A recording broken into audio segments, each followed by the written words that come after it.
राज्यभरातील सहकार चळवळ समृद्ध व्हावी यासाठी राज्य पतसंस्था फेडरेशनच्या माध्यमातून सहकार दिंडी जी आहे ती आयोजित करण्यात आलेली आहे। शिर्डी या ठिकाणी होत असलेल्या राज्यस्तरीय संमेलनाच्या आधी जर पाहिलं तर संपूर्ण जिल्ह्यात ही सहकार दिंडीचं आयोजन जे आहे ते करण्यात येत आहे। आंतरराष्ट्रीय सहकार वर्ष जे आहे ते 2025 म्हणून पाहिलं जातं आणि त्यानिमित्तानं ही चळवळ जी आहे ती समृद्ध व्हावी म्हणून अशा पद्धतीनं दिंडी करतात। आज यवतमाळमध्ये सुद्धा अशा पद्धतीनं सहकार दिंडी जी आहे ती आज या ठिकाणी काढण्यात आलेली आहे। आपल्यासोबत पतसंस्था फेडरेशनचे पदाधिकारी आहेत। काय नेमकं या संपूर्ण सहकार दिंडीच्या माध्यमातून संदेश तुम्ही देत आहे? महाराष्ट्रामध्ये सहकाराचं, बँकाचं आणि खास करून पतसंस्था चळवळीचं अनन्यसाधारण महत्त्व आहे आणि या चळवळीला समृद्धी यावी, लोकांमधला थोडाफार जो काही गैरसमज असेल या चळवळीबाबतचा तो दूर व्हावा आणि सहकार किती सक्षम आहे ते महाराष्ट्रातल्या जनतेला पटावं म्हणून महाराष्ट्र शासन आणि राज्य पतसंस्था फेडरेशनच्या वतीने नागपूरवरून ही दिंडी निघालेली आहे।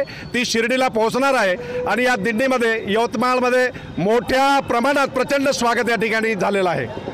एक जर पाहिलं तर सध्या अनेक बँका आणि पतसंस्थांच्या माध्यमातून फसवणुकीच्या घटना पुढे येत आहेत। लोक कुठेतरी या संपूर्ण संदर्भात संभ्रम आहे, त्यासाठीचा काही वेगळा प्रयत्न या माध्यमातून केला जाणार आहे? नक्कीच यामध्ये आंतरराष्ट्रीय सहकारी वर्षाप्रित्यर्थ 36 देशातले लोक शिर्डीला येत आहेत आणि या माध्यमातून विविध कायद्यांचं अवेअरनेस, आर्थिक साक्षरता ठेवीदारांपर्यंत हा मेसेज पोहोचवण्याचा या माध्यमातून प्रयत्न होणार आहे। एक जागृती लोकांमध्ये निर्माण करण्याचा निश्चित प्रयत्न या माध्यमातून होणार आहे। निश्चित जनतेच्या जागृतीसाठी त्यासोबतच सहकारातील उद्धारासाठी अशा पद्धतीनं सहकार दिंडी जी आहे ते आयोजित करण्यात आलेली आहे आणि या सहकार दिंडीला यवतमाळ जिल्ह्यात या ठिकाणी सुरुवात झालेली आहे। विवेक गावंडे, TV9 मराठी, यवतमाळ।